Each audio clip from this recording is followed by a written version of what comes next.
Hello and welcome to the Sunshine Parenting Podcast, where each week we talk about ideas for raising kids who become thriving adults. I'm your host, Audrey Monkey. I'm a summer camp director, writer, and speaker, and I've had the privilege of working with thousands of children, teenagers, young adult counselors, and parents over the past 3 decades. My husband, Steve, and I are raising 5 kids who currently range in age from 15 to 25. So my interest in raising kind, optimistic, self-reliant kids who become thriving adults is personal as well as professional.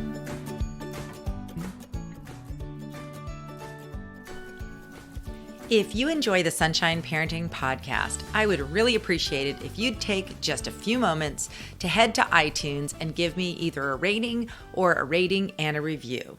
Here's one from Renee that I really enjoyed receiving. A very real podcast, perfect for any parent. If you are having a hard time letting your child soar, you need to listen to this. Thank you so much, Renee, for that review. I really appreciate it. For our own well-being, we should be focusing on gratitude all year. But it seems like the month of November brings out the gratitude in all of us as we get ready to celebrate Thanksgiving, our holiday that's all about being thankful and remembering to be grateful. This week on the podcast, I'm happy to have my friend Sara Kuljis back on. We're talking about family gratitude practices and lessons from camp about how we can have more grateful families. For notes and links about this episode, visit my website at sunshine-parenting.com and search for episode 63. Thank you for listening. All right, I am so excited to have my friend Sara back on the podcast today. Hi, Sara.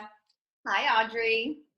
So this month is the month of Thanksgiving, and we all like to focus on gratitude all year, but this month in particular kind of really brings it home. So today, Sara and I are going to talk about gratitude and how we practice gratitude at summer camp and how we can bring some of those practices home. So we're hoping to give you some good ideas for just having a more grateful family.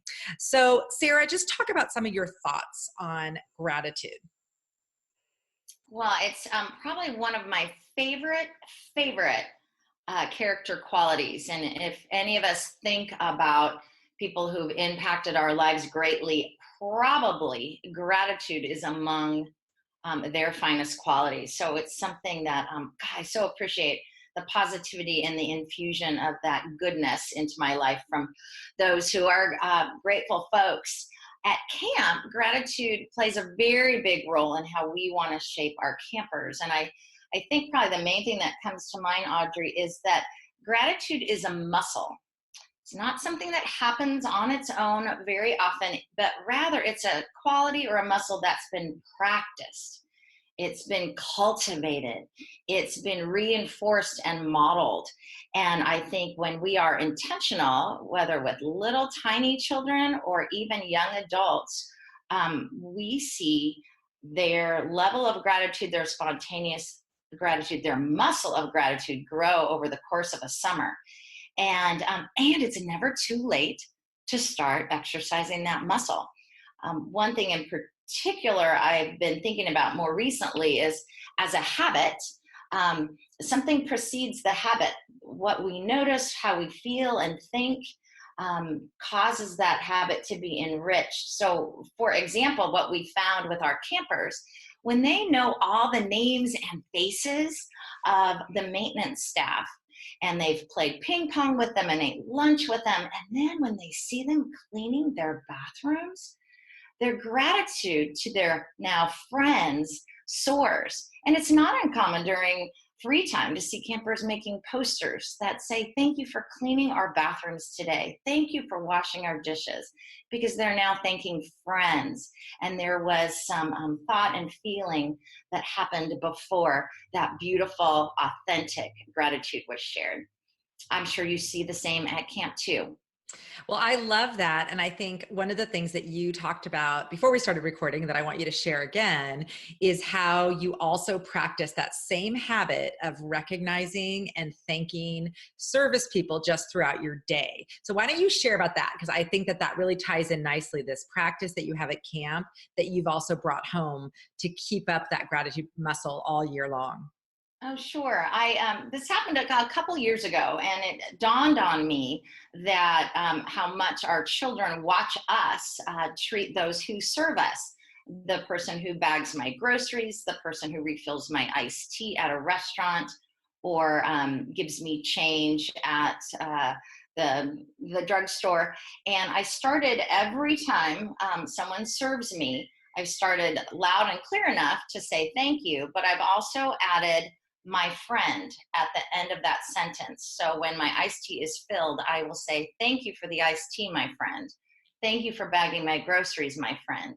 Thanks for letting me in line, my friend. Because I wanted my own kids to see that I considered these people serving me as part of my community, part of my world, and that I respected and cared for them, whether or not I knew their name.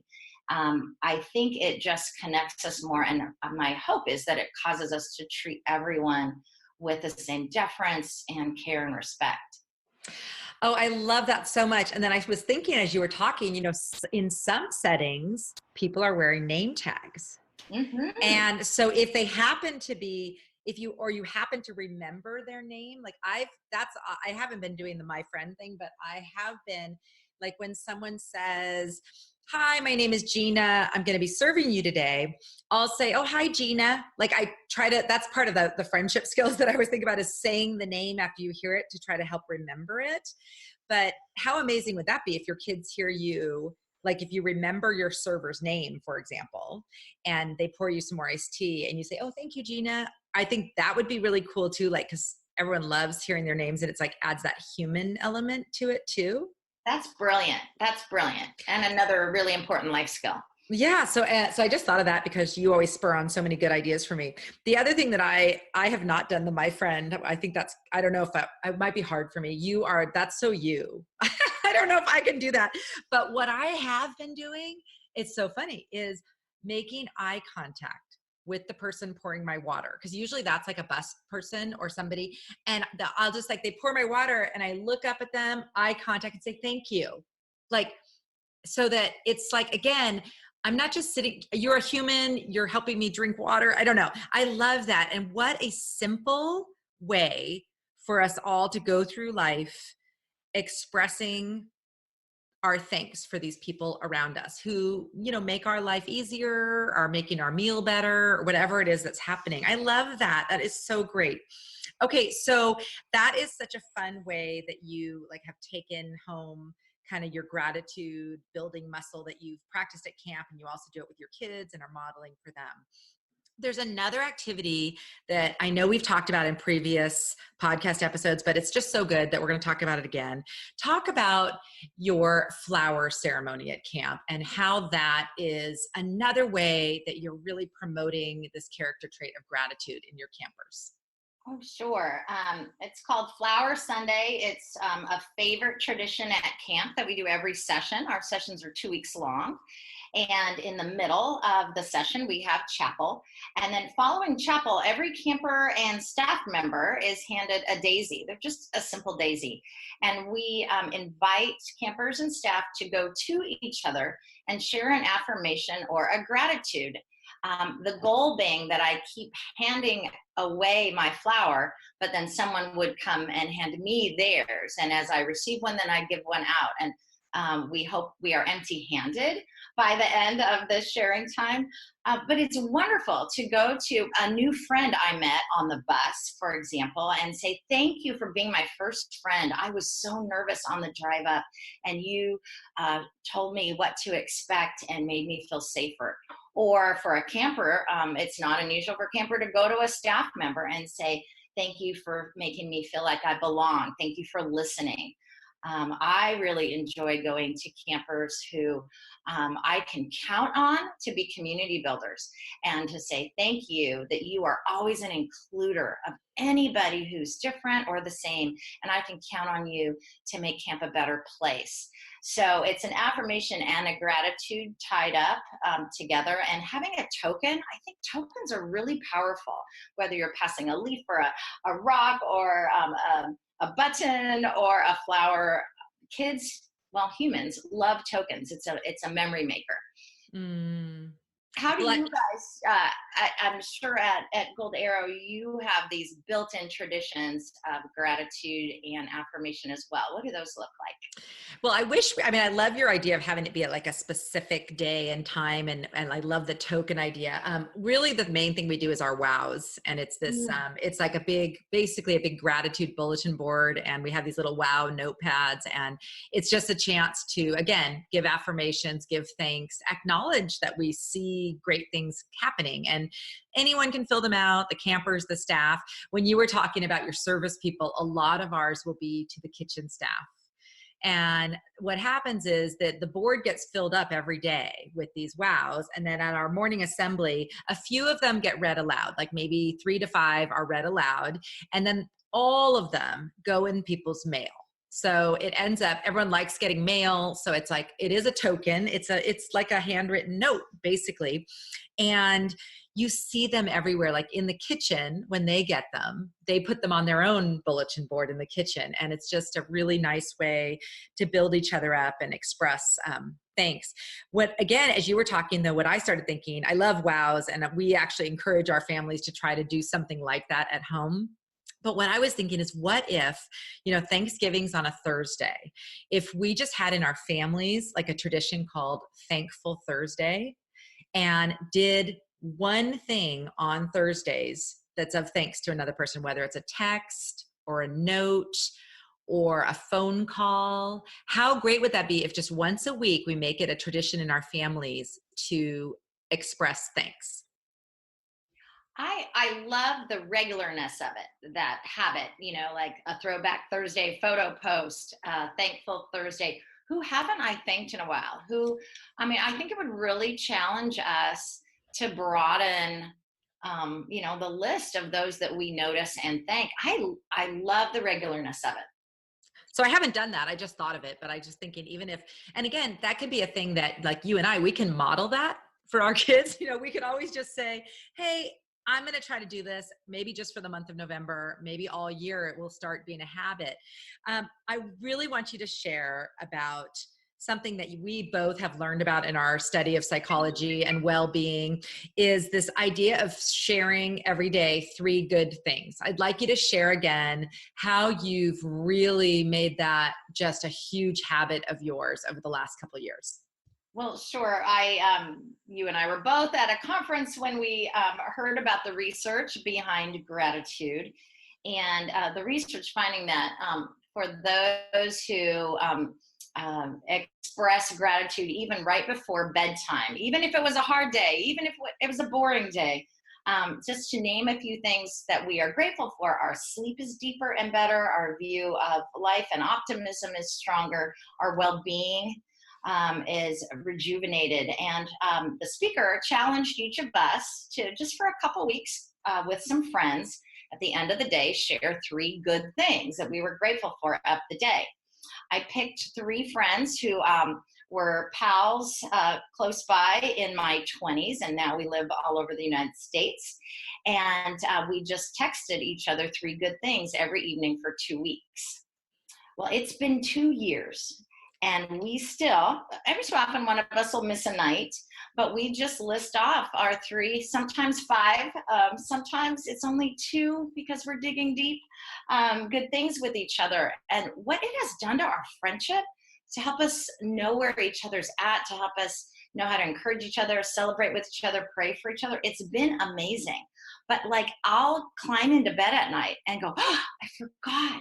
I need to really think about what are my good things of the day. And even in a hard day, my muscle to find goodness has really been strengthened. And the impact has been great. I wish we had published these 3 good things each day, because it's really been a story of our journey with our families and our work in the last couple years. But I would urge anybody to grab a friend, and and if that isn't practical, to I need the accountability. I need friends to say, hey, what are your 3 good things? But you could even do it in a journal, and what a precious thing even to share that with your kids in time, that they would see, wow, this is what mom is grateful for, this is what dad is grateful for. That would be something special. Oh my gosh, I love that. And I really want to copy you. I haven't done it, but I will say my daughter is doing it based on our the podcast episode we did about friendship, and you shared about that. She has, I don't know if it's 1 or 2 friends from college, because she graduated from college 2 years ago, and they're in different parts of the country. They are sharing their 3 good things. Oh, I'm so glad. That's wonderful. Good for them. I love that connection point, and I think that's great. We've done in our family, when I had more kids at home, we're kind of dwindling here, but when there were more of us here, we would do that. We switched from like highs and lows to 3 good things as our dinner table sharing, because I couldn't get them. I had us all make these really cool like gratitude journals, but as a side note, boys are not quite as into journaling. So the journals really resonated with my daughters, the boys not so much. So gratitude journals kind of fizzled. We all had our own, and for a while we tried to do them, but it really didn't work out. So the verbal sharing of 3 good things is such a great practice with kids, whether it's at dinner or at bedtime. And like you said, even for kids, or especially for kids who are going through kind of a down time, what a great reframing of, you know what, even on the worst day, there were a couple good things today. Something went well. Yes. There's a sort of a silver lining somewhere. Yes. I just remembered another gratitude practice that I had forgotten to mention earlier. Audrey, I have a friend who has little slips of the really pretty paper that she keeps near her Christmas tree over the holidays. And whoever comes over, whether it's family or friends, they write something they're thankful for, and they clip it with these cute little clips to the Christmas tree.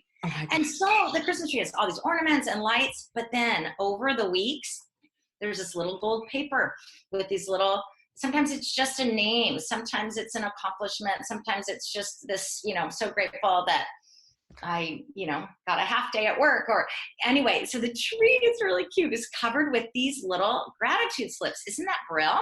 Oh my gosh, I love it. And the other thing I love about it, I've done that same kind of thing, like a temporary thing, sometimes work better. Cause you know how, like I've done around Thanksgiving, we have a bulletin board in our kitchen, and I just take everything off of it. And I had my husband, who's very artsy, create these little cards. They were like gratitude cards, and people could just write one thing on them and then stick them on the board. But it's one of those things that if you tried to do it all year, it would just kind of peter out. And it would for me anyway, because I just lack that consistency, and so do the rest of my family. But just for like around Thanksgiving or that week, it totally works to just have these things. And of course, with kids who weren't like as naturally wanting to do it, I would just say, okay, everybody just do one tonight, let's just put one up. But so I like that. I love that Christmas tree idea, or something that's more of a short-term thing, because you can stay more focused on it, and I think be a little more intentional than if you're trying to make it this all the time thing. Actually, I think that's a really good idea. We often will get overwhelmed by something that's a 5-year project. But again, we're talking about ways of building muscle for gratitude in ourselves and in our kids, and short bits and pieces work. Yes. So I think, yes, I love this. So let's just go back to the journaling thing. I actually, again, not 100% consistent, but I've actually switched. I do a little morning journal time most mornings, and I've switched to putting my 3 gratitudes first. I just put 1, 2, 3, because I wasn't really being good about, I don't have a texting friend or anything like that right now. And that's been a good way too. I think whatever way people can do it that works for them is so important. And I think that modeling that you talked about, we cannot raise grateful kids if we're not promoting our own gratitude, and all of us can get better. I mean, I'm already just inspired by listening to you of like things that I want to do more of to practice, to really grow my own gratitude muscle.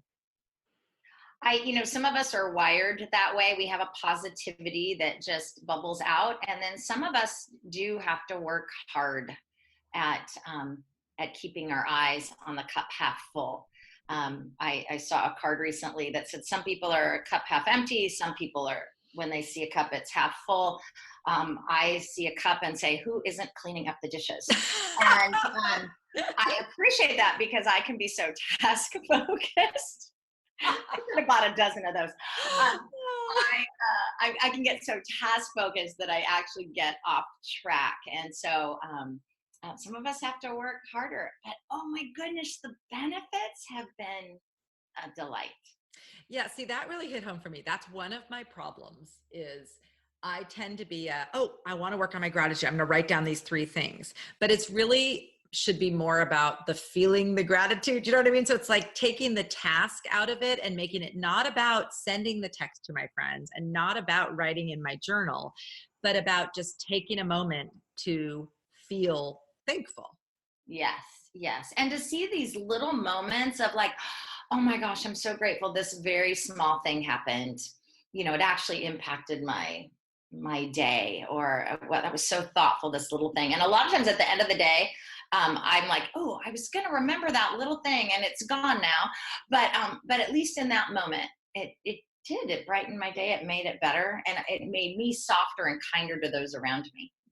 I love that. Okay, so I think we really need to share. I love the Jamie Evans gratitude jar, reading it on New Year's Eve. So do you want to talk about their family's practice of what they did for gratitude? I actually don't remember all the details. Oh, I remember okay.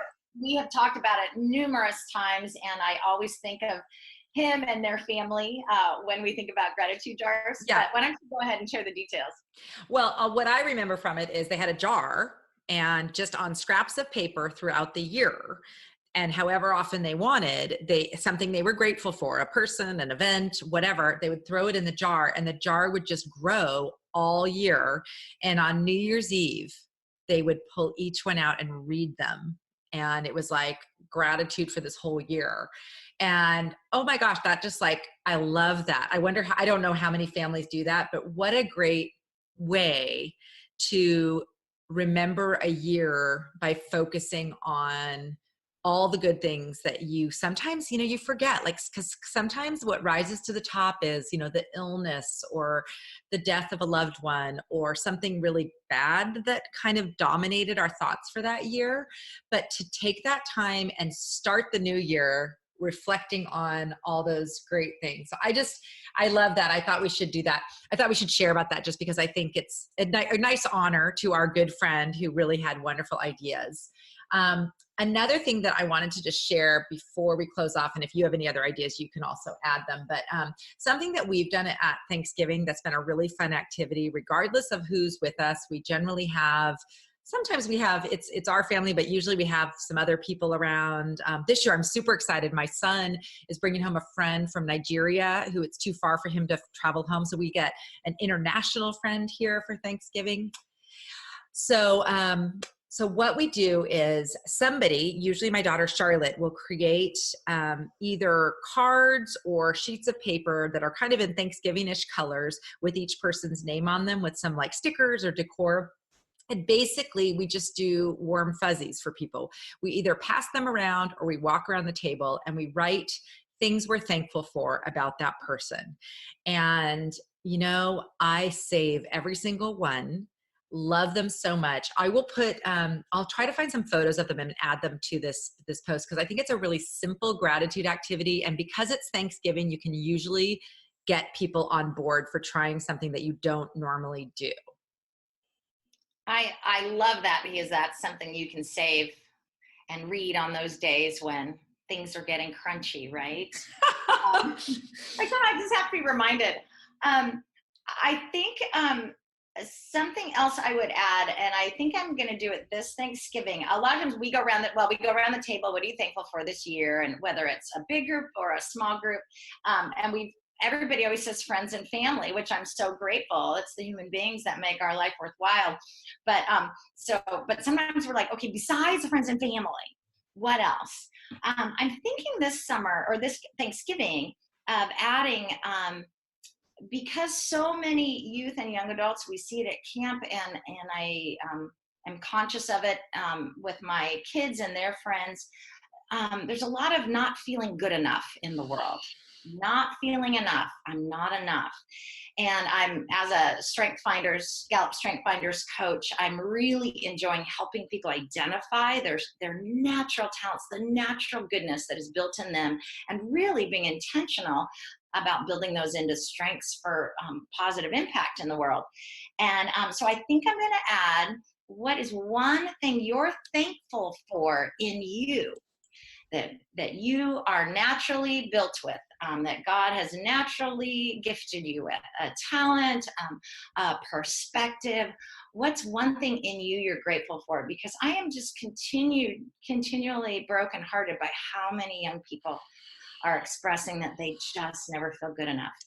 And then that's a tragedy, because we want us to see our unique and amazing gifts, and so that we use them well for others. And so anyway, I'm going to add that little bit, I think, this year. Oh, I love that. And that's actually, especially good. That's something we did at camp with our teenage girl campers, because it's very hard for people to say things they like about themselves, or to even accept compliments about their strengths. It seems especially hard for women and young women. And so we actually did that, and it was very moving for the girls to be able to say, and it was about character strengths. One thing I like about myself is my ability to go into a room and meet new people, my being outgoing, or whatever it is, they could share. And wow. And then to get that affirmation from the rest of the group. So yes, I love that idea. I also was thinking, when you were saying, like, the going around the table, because I think a lot of people do that Thanksgiving, friends and family. I wonder if the rule can be, it has to be specific. Like, you know what I mean? Like it could be, it could be something about your family or a friend, but be specific. Like I'll just practice on you, Sarah. I am so thankful for you, my friend Sarah, because I feel like it's like our brains and our souls are somehow connected. You kind of think the same way I do. We make each other think better. And it's like, I don't know how to explain that, but I get better ideas talking to you than sitting by myself. We are synergistic sisters. That is a true thing. It is. Oh, I really like that, especially being real precise.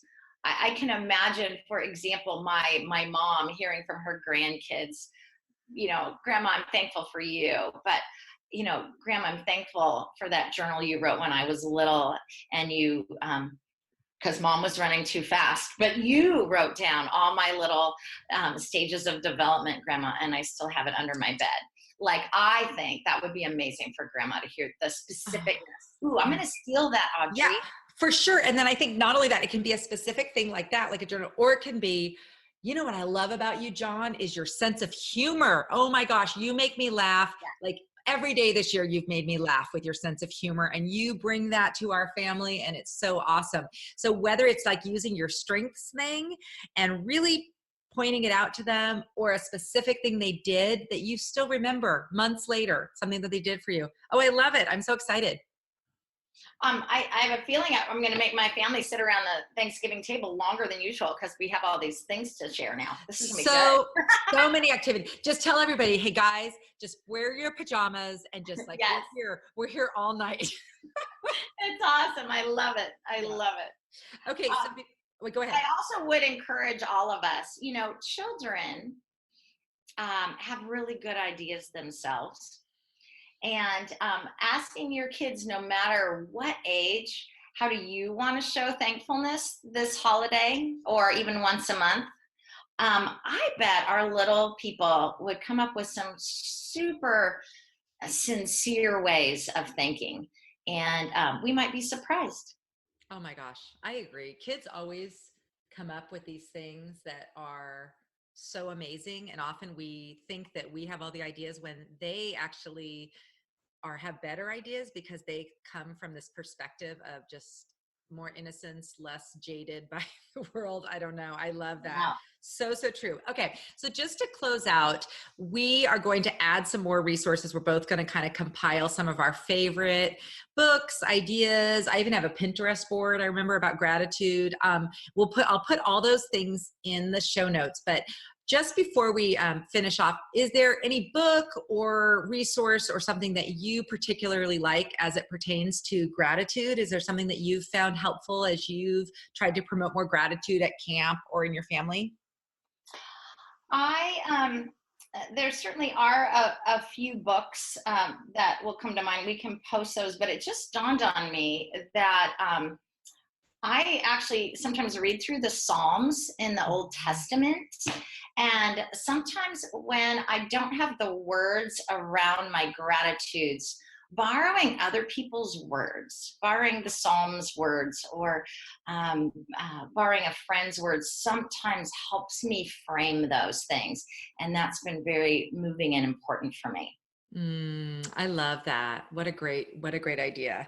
Well, I, of course, and we've talked about it before, and I think I've reread it. I've only read it twice, but the 1,000 Gifts book by Ann Voskamp, not only is it a good reminder to keep track or to remember things you're grateful for, but it also tells the story of like the journey from how much gratitude can change how you feel.